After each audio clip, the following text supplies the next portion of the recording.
If you're looking for positive, uplifting ADHD representation, then you are in the right place. I want to share the latest scene from my comic 7-Inch Kara, which features an ADHD female protagonist written by an ADHD female protagonist. So today I want to talk to you guys about this scene in particular and why it's so important to me, as well as how ADHD has inspired 7-Inch Kara and how my life has inspired my work in general. So if you are ready for a lot of ADHD talk and a lot of nerdy niche talk, you are in the right artist vlog.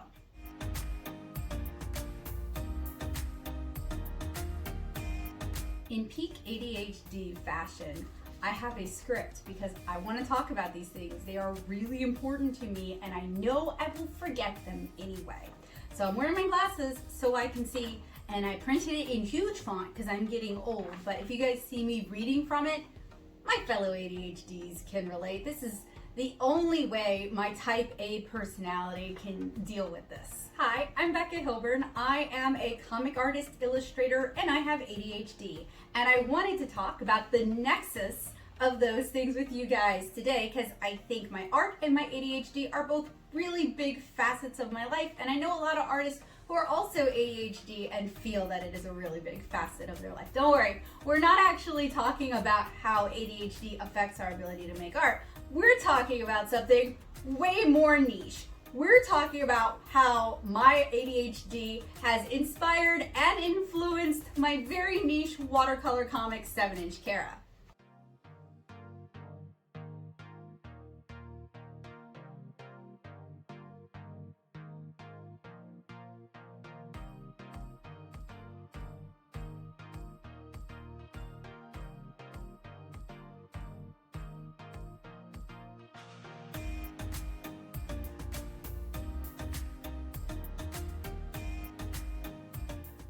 So I just finished a really important scene in chapter 9, and that's kind of the inspiration behind today's vlog. Is I wanted to get to talk to you guys about it because I'm really excited about it. It's a scene that I've been waiting for a while. It's also a really important scene to me and how I depict ADHD in my comic series. So far, Kara, the main character who's coded to have ADHD, is generally seen as upbeat and cheerful and friendly and creative and inquisitive and sometimes a little impulsive. And those can all be really wonderful aspects of ADHD. But as somebody with ADHD, I can definitely tell you it's not all Miss Frizzle, sunshine, and roses. And it was important to me to show Kara struggling with some of the same things I struggle with because I find that more relatable in media. So I'm really looking forward to, I'm really excited about, and a little bit nervous to share this with you guys today. You guys can see I have the set, I have dressed cute. This is all my version of power armor to make me feel more confident about topics that are a little bit more vulnerable for me. So today I wanted to talk about creating a character who was allowed to be her authentic self when I was not. A little caveat here to give you guys some context. I was diagnosed with ADHD at around 5 or 6, like right around first grade. And this was in the early 90s in Southeast Louisiana. And the only reason I got a diagnosis is because my mom was a 7th grade math teacher. She had taken a bunch of developmental classes on ADHD in the classroom, and she knew what she was looking for. So some of the experiences that I had as an early diagnosis are not going to be one-to-one with everyone else's. That is part of the reason why 7-Inch Kara is not set in a school. It's not set in that kind of a structure. And if you guys check it out, and I sincerely hope you will, you can read it as a webcomic at 7inchkara.com, or you can purchase print copies of Volume 1 and Volume 2 through 7inchkara.com. And I'll always send a little goodie out to you as a thank you. Or if you're one of my international readers, you can actually find it on Amazon. And I'll put all of the relevant links for you guys down below. Today's vlog is mostly assuming that you're somewhat interested in my comic, or at least familiar with my comic. So I told you, We're getting real niche here today. So I want to talk about how growing up with ADHD influenced 7-inch Kara, both in how I write it, as well as some of the topics that I want to cover, as well as some of the things that I think are really important. To be very honest, there is very little ADHD representation written by ADHD people for ADHD people, particularly fiction for middle grade and all ages readers. When I was growing up, there was no positive female representation for ADHD. So this was really important to me. I grew up feeling very alone. The closest I ever found was Anne of Green Gables, and I reread that entire series multiple times throughout my childhood. I also really related to Jane Eyre and her struggles with finding her place in the world and sometimes engaging in social situations that she felt were way out of her depth. Other than that, I related to the isolation and loneliness that Laura Ingalls Wilder felt in her books, although I will say those have become quite contentious, so I am not necessarily going to recommend them. The other two books, particularly Anne of Green Gables, I highly recommend. And that was sort of what I wanted to bring into 7-inch Kara, was this kind of timeless, gentle, soft, weird girl vibe, because there wasn't a lot when I started 7-inch Kara in 2012. There wasn't much weird girl vibe stuff, especially out in the mainstream comic market. So I do think there is some more positive ADHD rap, like Bart Simpson, very ADHD, and they've given him a lot of airbrushing, and they've really kind of sympathized his character and made him really, really likable. There's also Clarence and Steven Universe, both of which I would argue are ADHD coded, or at least resonate as ADHD coded. And I mean, to be real, there are thousands of adult men on sitcoms who are definitely ADHD. I feel like that is the bread and butter of sitcoms, at least from the 2000s, was like, oh man, an adult man who kind of represented all the worst aspects of adult ADHD. But I still feel like there isn't much positive, or at least heartwarming, female ADHD rep.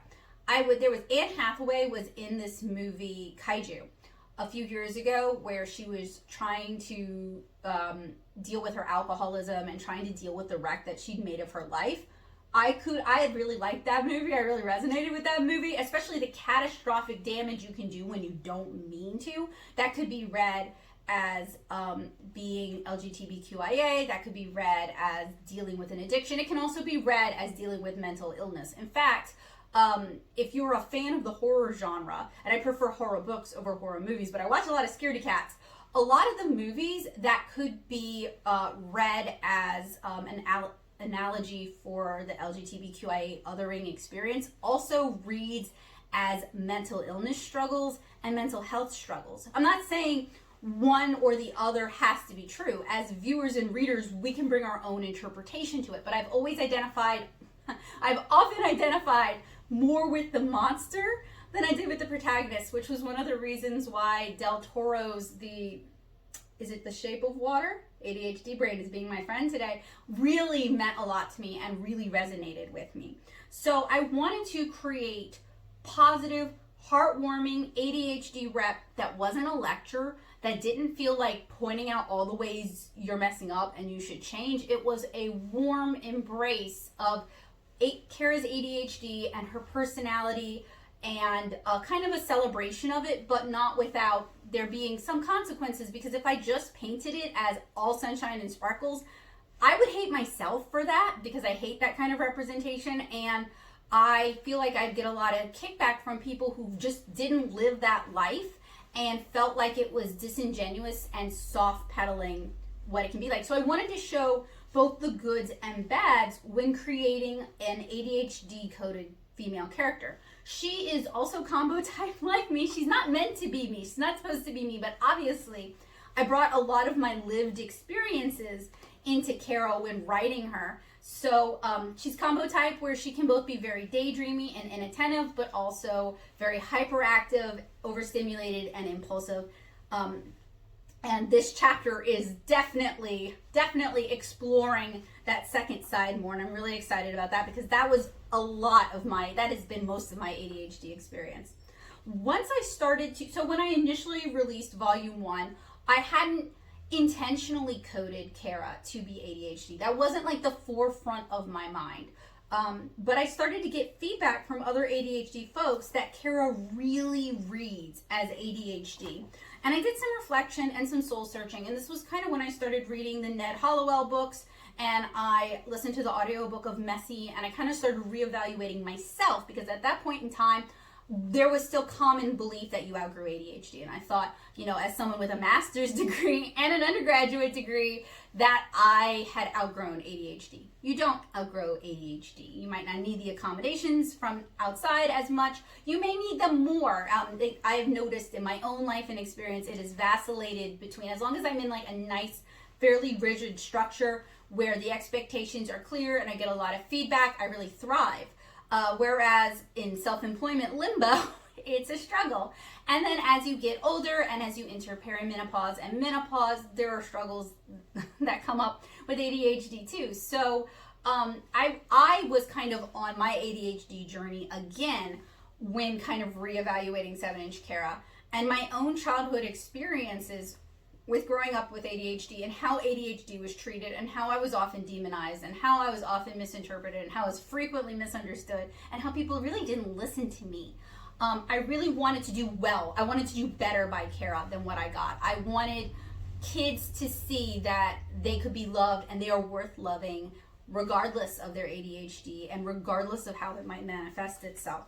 So I really kind of thought over the messages that I wanted to put into the world and really started just leaning into, if Kara's ADHD, then I'm just going to pull from my own experiences and pull from the experiences of people I love and just be very genuine about it. So volume 2, I think, explores that. I mean, volume 1, she couldn't help but be ADHD. I'm ADHD. Volume 2, I really went about it with more intentionality and specifically sought feedback, not only from ADHD peers, but also young ADHD readers, as well as doctors, for how I am portraying Kara, because it's really important to me, and I wanted to portray her accurately as someone with ADHD, but I also wanted to make sure I did no harm, or at least as little harm as possible, as much harm mitigation as possible.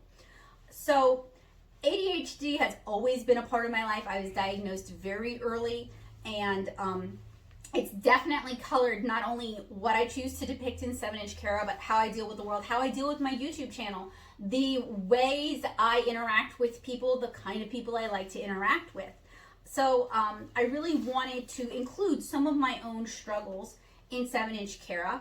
I am often misunderstood. I am always told that I am too loud, I'm too energetic, I'm too much. I am too much. I have had boyfriends break up with me for being too much. The impulsivity for me was not that big of a problem, but the big emotions are a big part of my ADHD. Love it or hate it, the big emotions are really there in the forefront for me. And it's something I struggle with because in the US, women are expected, we've come a long way from the meek, demure, subordinate wives that was what was presented to us. But we are still expected to not have negative emotions and not show negative emotions. And if there's a problem with something, just deal with it and not complain about it. And that ain't me. That ain't me. And I didn't want that to be Kara either. I didn't want her to eat dirt when I ate dirt. So while some issues for me could be handled with organization and structure, like I would forget things at school all the time as a kid, and I have time blindness, and some with medication, like taking like my ability to focus when I was in school for most of my K through 12, some could not be fixed with either of those things, like the dysregulation, the huge emotions, or hyperfixations. And I'm fortunate, I say this, it's not true. Like, I was super obsessed with frogs and lizards. I wanted to be a herpetologist as a girl, and like my teachers made fun of me, my classmates made fun of me. I wouldn't change that part in the world. Like, I would prefer to be accepted for who I am, but loving animals, I wouldn't change that for the world. I don't think there's anything wrong with that. And I wrote that into Kara. You guys might notice she has a pet gecko, Dusty. That's important too. And I also wanted to bring these themes of loving nature and loving the environment into 7-inch Kara in a very actionable day-to-day kind of way of just treating the animals around you with love and respect, right? It's just always been a part of my life. It's always, colored my relationships, my interactions with other people, and I wanted to bring that into 7-inch Kara, and I wanted to, if possible, if it's even still relevant to modern kids, because sometimes I think we've come such a long way, and then sometimes I think we've backslid so far. I wanted them to see her struggling and dealing with some of these things that I struggle with and deal with, so that they wouldn't feel like they were alone, or they wouldn't feel like they were monstrous. And it isn't just for kids. Obviously, I hope adults can read this and find the love and find the acceptance that I'm trying to send out through the pages of 7-inch Kara. So how does that relate to 7-inch Kara? How have I brought this into 7-inch Kara? And I'll try to be smart editing me. I'm counting on you. And I'll bring up example pages that have been fully edited from the first 2 books for you guys to see right here, so you guys know what I'm talking about. So, for example, Kara has a hard time sitting still and doing tasks that she finds boring. Her mother, who is also ADHD coded, if you've ever wondered where is Becca in the book, or you think it's Kara, it's not Kara. Valdina is based off of me. So if you think she is selfish or headstrong or gets her way all the time, you know why. Her mom, who's also ADHD coded, can hyper-focus on sewing for days on end. That is her specific hyper-focus, just like I can focus on painting and making comics for weeks on end without it being a problem. But Kara struggles to learn the basic stitches because she finds it tedious. She also struggles to stay on task when doing chores, like me, and has to be reminded constantly, like rope back into what she was doing, or she requires parallel play. Her mom has to be working in the same room with her for tasks that she doesn't find engaging. She would also prefer to spend her time outside exploring the world around her, which is probably not just an ADHD person thing, but that's from my own childhood and my grandparents' place in Mississippi, and just spending most of my time as a kid outside, especially before we got the internet. I spent all of my time outside in the backyard, either trying to feed the nutria or playing with my cat or catching lizards and frogs. Like I said, I wanted to be a herpetologist, and then I wanted to be a naturalist working for National Geographic. So I have this great love of nature and the outdoors. In fact, I have a minor in Earth Environmental Science, which I hope you can tell from, maybe not from Kara, but maybe from Lilliputian living and from Curious Little Things, that I really love nature and the outdoors and our ecological systems. And it's really important to me to inspire further love, inspire that love in other people. She is quick to make friends and doesn't let perceived differences stop her from finding common ground quickly. This is something I currently struggle with now because of heightened social anxiety, but when I was younger, it was very easy for me to make friends, often challenging for me to keep friends when they found out I was overwhelming and too much. But Kara's friendliness, her outgoingness, her fearlessness, her ability to see past obvious differences, like Naomi is human and thus human size, and Kara does not let that bother her at all. She is very quick to get over any fear she might have of Naomi's cat Pancake, or kitten Pancake, or of Naomi herself, which is not always a good thing, as we're going to explore in chapter 9. That can be really dangerous, but I do think that friendliness and indomitable spirit, that got crushed in me. That got crushed hard. And if I can make a book that inspires someone to be able to hold on to that and to keep being that friendly, loving, outgoing person who can find commonality despite differences, then I've succeeded.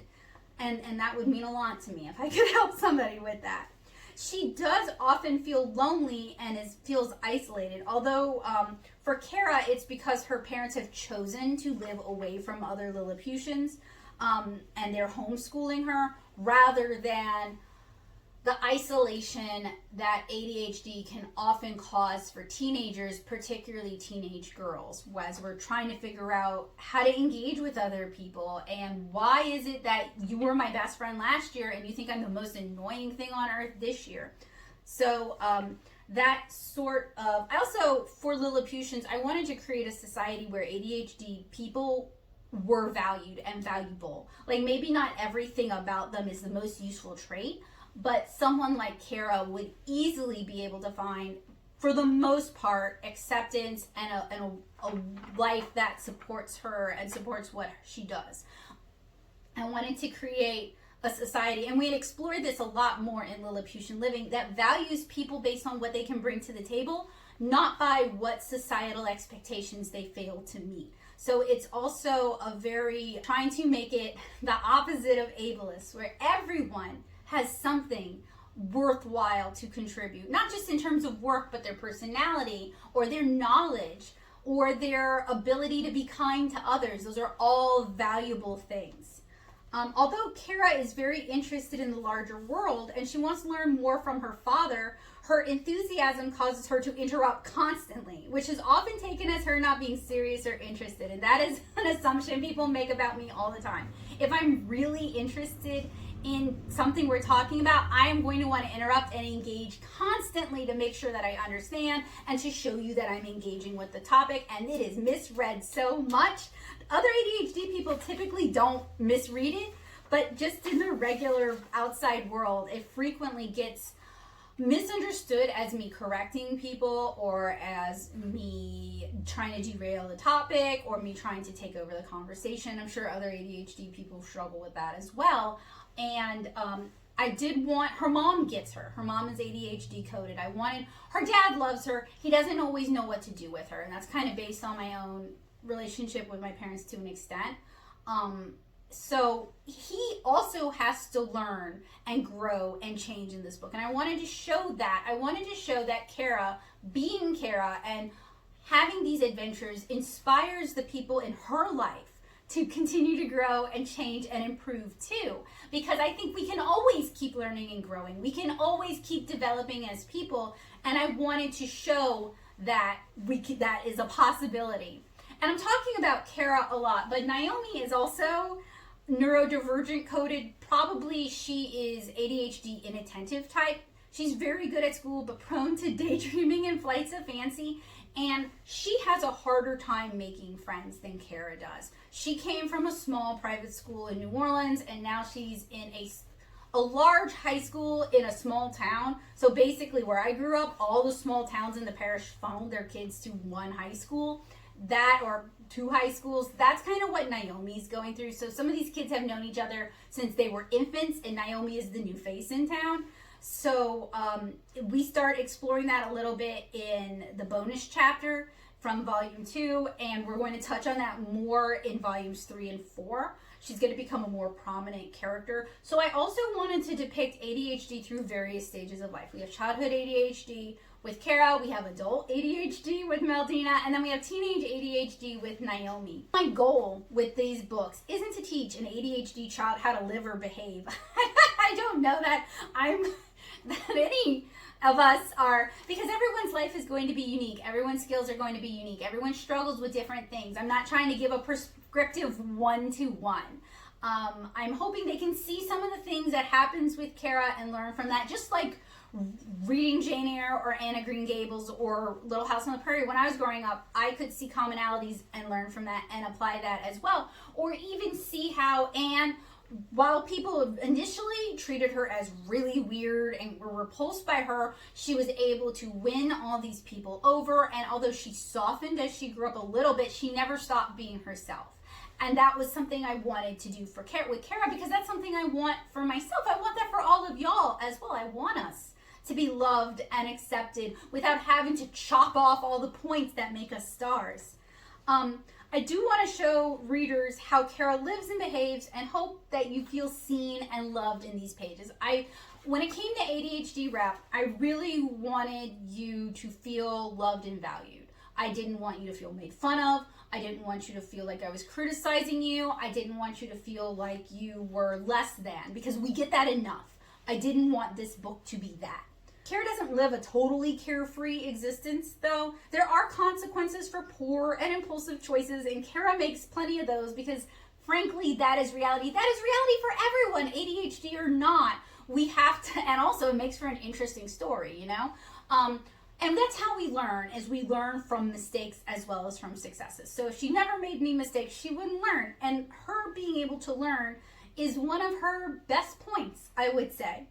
But in the end, when I finish this series and I still have 2 books to go, I want y'all to know that Kara is loved, accepted, and valued for who she is. And I want everyone with ADHD child or adult, to be able to find that for themselves as well. My goal isn't to depict an ideal ADHD life, because that would be a sci-fi, probably, or a fantasy novel, or an ideal ADHD child. That just feels like cruelty. But I wanted to show you guys a girl who learns quickly and loves easily, who is sensitive and easily upset, who forgives fast and lives big, even if she's 7 inches tall. So now we kind of set my goals, my expectations, what I'm doing with these books. Now we can finally talk about the scene that I've been really looking forward to. There's been several scenes in this story that I was really excited about, but this is one, you can find those, you can go read those on the webcomic, but this is one that it's brand new. I just finished painting the scene. In fact, I need to scan the last 3 pages. I haven't even color corrected or edited this chapter up yet. It's not going to be up for a while. So this is a big sneak peek. So if you like volume 1 and volume 2, I hope this is something that you'll look forward to. So in chapter 9, Tanner fans, you guys should be excited because he comes back. He and his, wrong side, Becca. He and his father are both messengers. He is a newly minted messenger, and what that means is they spread information among the much wider Lilliputian community. And sometimes they're away from home for weeks at an end. Now, it's important that Lilliputian society really values hospitality, because there are a lot of these traveling classes in 7-inch, well, not in 7-inch Carol, more so in Lilliputian living. Because since there are villages that live near one another, generally Lilliputians live pretty spread out to avoid detection by humans. In fact, in general, one of the hidden conceits in 7-inch Carol that gets mentioned but not talked about overtly a whole lot, because half of the characters are pro-human and some of the characters are very afraid of human for good reason, is that Lilliputians have very few hard and fast laws. But one of them is that it is really important to avoid detection by humans, because humans can be incredibly cruel. Now, Kara has not really seen that. Her mom has not really seen that. They think Rowan, her father, is off base for his extreme dislike and distrust of humans. And one of the themes I also wanted to cover in this book was taking people as they are and not judging a whole group of people based off one person or vice versa. So although Naomi is a human, she is not, there would be humans who, if they found a Lilliputian, would dissect them, like, immediately. Or keep them in a cage and never allow them any freedom and try to treat them like a pet.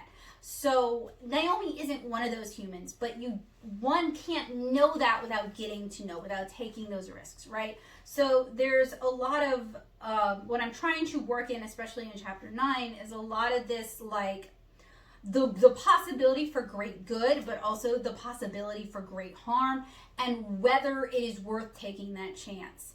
And y'all probably know me, like, I think it is often worth taking that chance. Although I have severe social anxiety and I struggle with that, many of my best friendships in life were me rolling the dice and taking a chance on somebody, or giving somebody a chance who other people had already written off.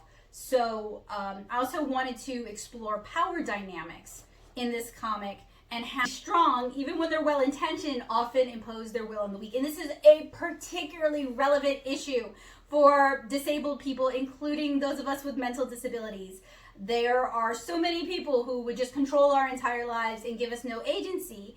And is that the right thing to do, or is that intensely harmful? And that's something I want to very delicately, try to be delicate about it, explore in 7-inch Kara as well, is this agency and this autonomy, the ability to make decisions for yourself, even if they are bad decisions.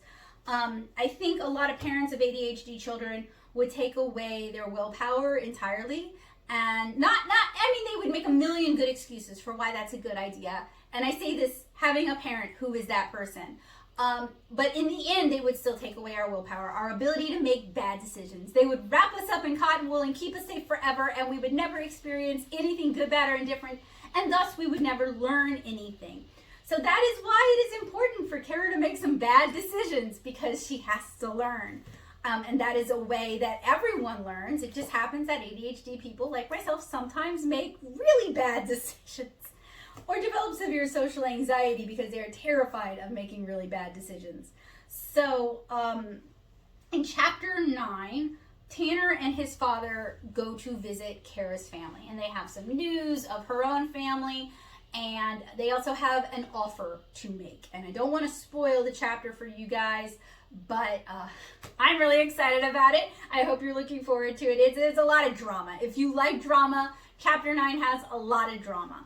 But the scene that I'm particularly excited about, and this is spoilers obviously, is that Kara excitedly tells Tanner about her new human friend, and she tells Tanner about all the exciting things her human friend has introduced her to, how much her world has expanded, because Kara is homeschooled and she lives a very isolated life. She has some friends, but she never really gets to see them. And being friends with a human seems like a really big deal, especially because Kara had been lied to and told that humans were just a myth by her parents for a really long time. So this is like if you made friends with a unicorn. You know, you would want to tell your friends. She's keeping it a secret from her dad, but she's not going to keep it a secret from Tanner. Now, Tanner has more experience. He's a messenger. He knows humans need to be avoided. Humans are often bad news. Humans do bad things. So he doesn't really respond the way Kara wishes he would. He's trying to be very diplomatic. He's about a year older than Kara. He has a huge crush on her, so he doesn't want to hurt her feelings. He's also not ADHD coded on purpose. He is just this very sweet, mild-mannered younger brother kind of guy. He's a little older than Kara, but he has an older sister who definitely keeps him in check. So he doesn't want to hurt her feelings, but he doesn't want her to get hurt either. So he tries to talk to her just a little bit about humans, and Kara has a lot of dysregulation over it. She really was not expecting that response. She thought he was going to think it was really cool. She thought he was going to be very supportive of it. She doesn't know what to do. She has all these emotions and she overreacts, and she's trying to just bottle it up and not totally fly off into space, but she's very upset. So she walks away from him and she goes back into the shed, and she's got all this anxious, upset energy now. She really doesn't want to talk to him about it though.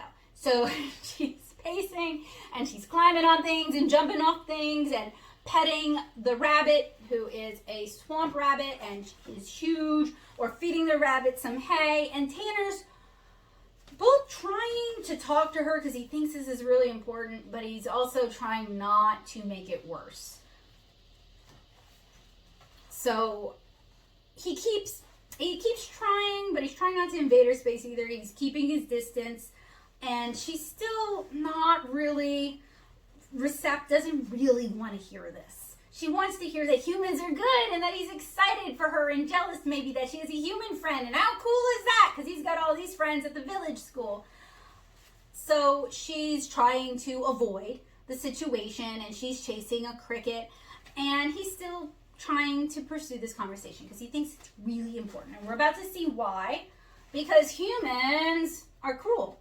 We're cruel. We will set animal traps in a place we don't even go, so that an animal is no longer a problem or a nuisance to us, even though they weren't in the first place and we're technically on their property, on their territory. And he also relates a story about his older sister who gets trapped in a possum trap and has to get herself out. And Kara doesn't want to hear this. She doesn't want to hear about how awful humans can be. She would rather not have this information. So we are ending the scene here where he's still trying to talk to her about it, and she's still having a hard time processing it. And I was really excited about this scene. One, because most of my portrayal of Kara is very cute and very likable, and she's just this bubbly little person of joy. But that's not all she is. And that's like the ADHD experience, where well-meaning people who are often very accepting of ADHD people, they love us for our creativity, our problem solving, our energy, our joie de vivre when we have it, but cannot deal with us when we're having when we're dysregulating, or when we're having RSD, rejection sensitivity disorder, or when we're overwhelmed and we overreact in those kind of situations, or if we're having a meltdown, or if we go nonverbal from overwhelm. They love us when we are all the wonderful shiny things, and then they leave us when we're not. And this scene was super important to me for probably more reasons than two, but for two reasons. Kara, that response is 100% me. That is how I respond to information I don't want to hear when I'm not expecting it. My husband and I have actually talked about this, and I have actually asked him, like, if you're going to give me some sort of feedback or criticism that's negative, set the stage and tell me you're going to do, like, hey, I need to give you some criticism so I can get in a better mind state. Yes, I'm an artist. Yes, I have 2 art degrees. Yes, I have sat through hundreds of critiques. And the way I was able to sit through hundreds of critiques is I knew I was going to get critiqued. So I wanted to depict Kara. I hesitate to say overreacting because it's some really, really upsetting information that might be or might not be true about her new friend. And she might be catastrophizing a little bit, wondering if Tanner is saying that about Naomi when he doesn't know Naomi. He's not saying that at all. He's just telling her to be really, really careful and that he's worried for her. But she's really taking it personally and really upset about it and not wanting to hear it and not wanting to process it. Her brain is shutting down with that information. So I wanted to show her struggling, having an ADHD struggle, especially one that is such a struggle for me. It's the one that there is increasing research on how adults with ADHD, the kind of impacts that come from the way we were socialized or the way our brains are made. I wanted to show that it's not all pretty and wonderful. It's kind of like when Anne of Green Gables told off some local busybody and like everybody was like, what? And like Anne was right. That woman was being awful. It wasn't the right way to handle it, but that was a very relatable scene for me. And then she apologized so beautifully. I would have had a really hard time apologizing. I am very stubborn. So I wanted to have like that kind of a moment in 7-inch Kara. I also wanted to show what Kara does with that excess energy. Like, she's not just yelling at Tanner, which is something I struggle with, I'll be real. She is trying to use that energy and get that energy out there. She's playing with the rabbit. She's climbing up and jumping off the bucket. She's chasing a cricket. She is trying to deal with her emotions to the best of her ability. Even if it means disconnecting from the conversation for a while, or walking away from the conversation. Is she handling it the best way possible? No. She's 11 years old. But I thought that would be a moment of real. When I was her age, I would get into these horrible screaming fights with my mom, and then I would just go sit outside and cry with my cat and read books, disengaging and getting some perspective and getting some distance so you can think about what's being said. And honestly, Kara probably needs to have, I'm actually rewriting the back half of the book. She probably needs to have this like thinking about all this and then deciding that she trusts Naomi and wants to visit Naomi anyway. Like, she needs to grapple with this, because often with ADHD, we will get this overwhelm and then our brains won't process it, but then hours later we'll process it. I don't know about you guys, my friends with ADHD, but I was often accused of not letting things go because that's the way my brain works. It'll keep chewing. Instead of reacting fully to the thing that's being talked about in the moment, my brain will chew over it for 3 days. And it seems like I'm not letting go and not forgiving, but I just process that kind of heavy emotional stuff over a longer period. And in some ways, that's what makes me really smart, is I'm always thinking of new problems and new solutions because my brain is chewing over these problems. But it is often perceived very poorly. So the other thing I wanted to show is, even though Tanner obviously does not like Kara's reaction, he does not think Kara's reaction is okay. He is not trying to enable her reaction. Keep in mind, he's a 12-year-old boy. He's doing the best he can. He has an older sister who is not particularly nice to him. So he's trying here. He still likes her, cares about her, accepts her. She's still his friend. This isn't a friendship killer. He's pushing a little because it's an important topic, and he sees his friend rarely. And if you've been reading 7-inch Kara, you know her dad is talking about moving them off to the sticks. So he's also not sure when he'll see her again. So he is trying to handle it the best of his ability, but he still cares about his friend, accepts his friend, And even if he doesn't like the reaction she's giving him to him giving her some negative information, he still wants to protect her and thinks it's important to give her this information rather than just lying to her or coddling her or giving in to her. And Tanner is based a lot off my husband. So in that, Joseph often responds the same way. So I wanted to show Kara depicting the more negative aspects of ADHD, the aspects that we are often penalized for, treated as less for, fussed at for, ostracized for. I wanted to show her having that real reaction that I struggle with and get a lot of flack from, even from people who love me the most, who can't accept that this is something I struggle with and can't be more patient with me or more forgiving. I wanted to show her having that kind of reaction and also being accepted for who she is and still loved. Like, it's not encouraged. It isn't like, okay, this is all fine, but he still cares about her and she's still his friend. He doesn't just give up on their friendship. He doesn't just say, oh, Kara's so much trouble. Like, she's not worth it. I'm done. She's way too difficult. This is a pain in my butt. I don't need this.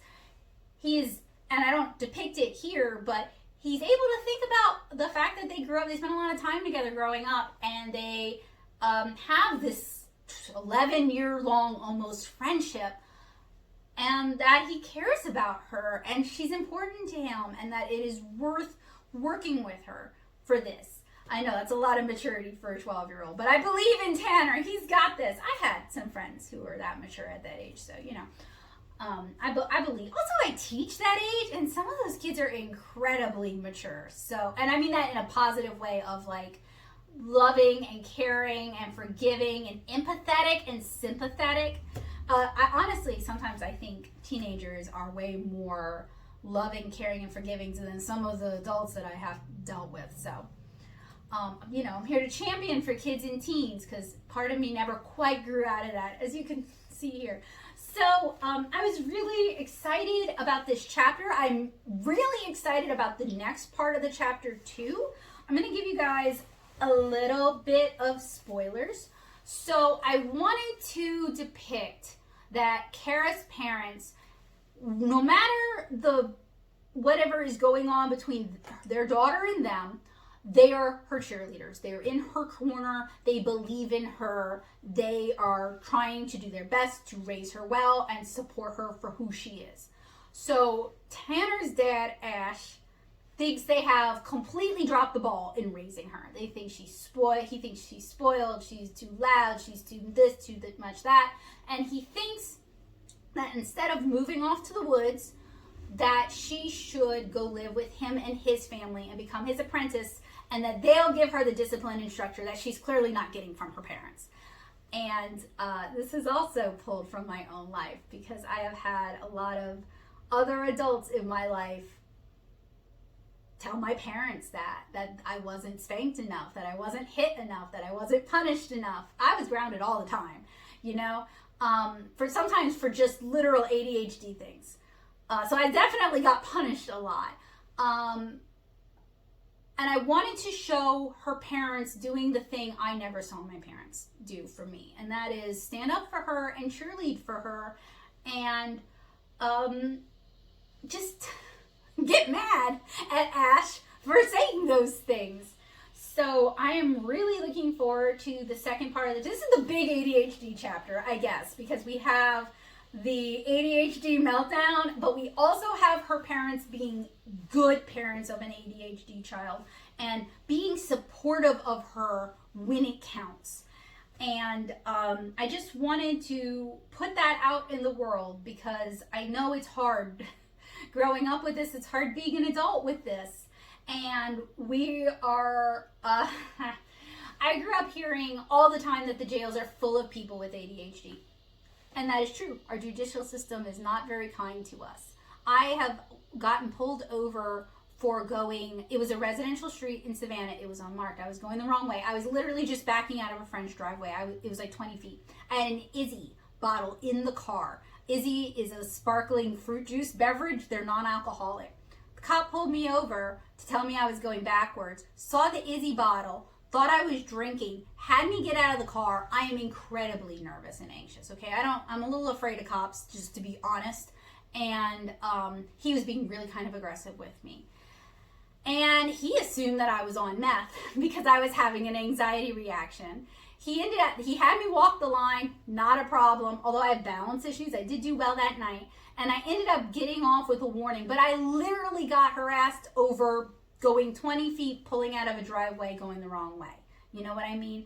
So, I'm sorry. Oh, our judicial system, and that is just me. That is a small, I live in fear of messing up. I don't take risks.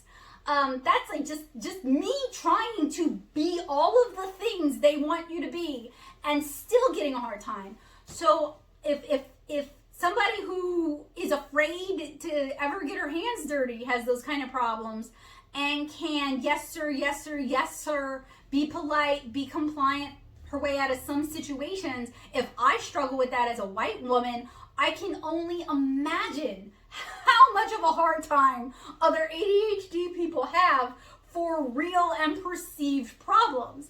And then those of us who overshare or have foot and mouth disease, we must be a nightmare to lawyers. Reminding me, there is another example of positive female ADHD rep, and that would be Elspeth from The Good Wife and The Good Fight. I love Elspeth, and she's getting her own show, and I'm just so excited about it. I hope they don't go corny with it. I hope they don't good doctor it.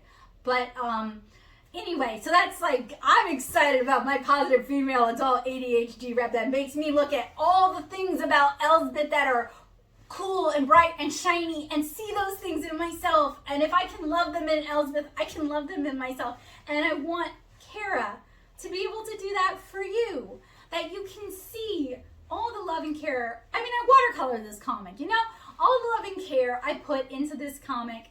I hope I can convey that I might not know you, ADHD friend, but I love you, and I'm rooting for you, and I'm cheering for you. And I think you're cheering for me because you're watching this. And I really appreciate that, and I appreciate you hanging out with me today and watching this vlog. I know it was like a little slow in the beginning. I wanted to make sure I covered those points for people who are not familiar but are wondering if 7-inch Kara is for them or for their child. I'm going to cover another point, mostly because it came up in ADDitude Magazine, and I see this attitude coming up a lot. There is this attitude of like, my child reads graphic novels, how do I get them to read real books? So I did my master's thesis on childhood literacy and how comics support childhood literacy. My mom was a childhood literacy teacher at the time, so actively practicing. And not only did I borrow all the books she had on the topic, I picked her brain a whole bunch, and I did a bunch of additional research for my thesis. Comics are real books. Comics are real reading. Let your child read what they enjoy reading. If they need to read something for school and are having a hard time getting through all the prose, for whatever reason, you could read it to them, read it with them, or do an audiobook. But comics are real books. And I resent that ADDitude Magazine was suggesting that you should encourage your children to not read comics and read real books instead.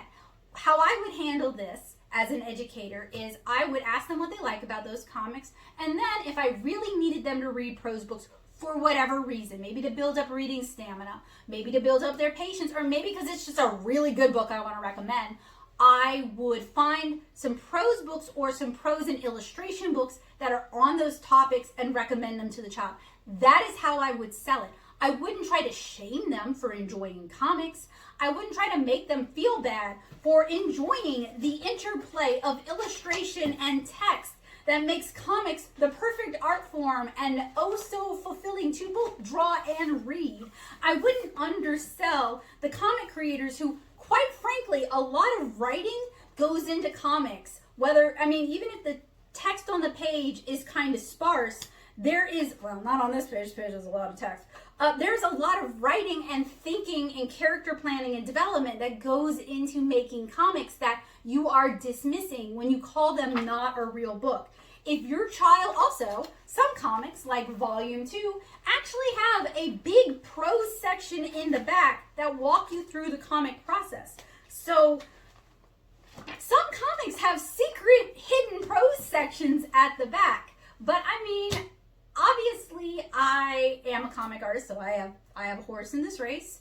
I don't teach literacy, and I have taught literacy in the past, and I would not do it again because I would rather teach art, honestly. But I think comics are just so wonderful for teaching literacy and teaching cause and effect and teaching social cues and social behaviors that, frankly, prose books cannot teach. I grew up reading prose books. That was my main reading source until I fell back in love with comics. I vacillate between prose and nonfiction and comics all the time. I am an avid reader.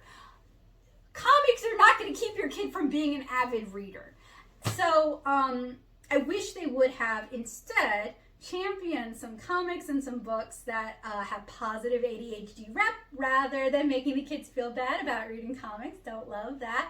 And in general, as off topic, I am a fan of ADDitude Magazine's online offerings. As an adult woman with ADHD and no children of my own, but who does teach, I have mixed feelings about the print magazine because it is very, very parent focused without much attention being given to adults with ADHD. In the print magazine, the online is so much a better resource. But also, having grown up as a child with ADHD, no one talked to me about it.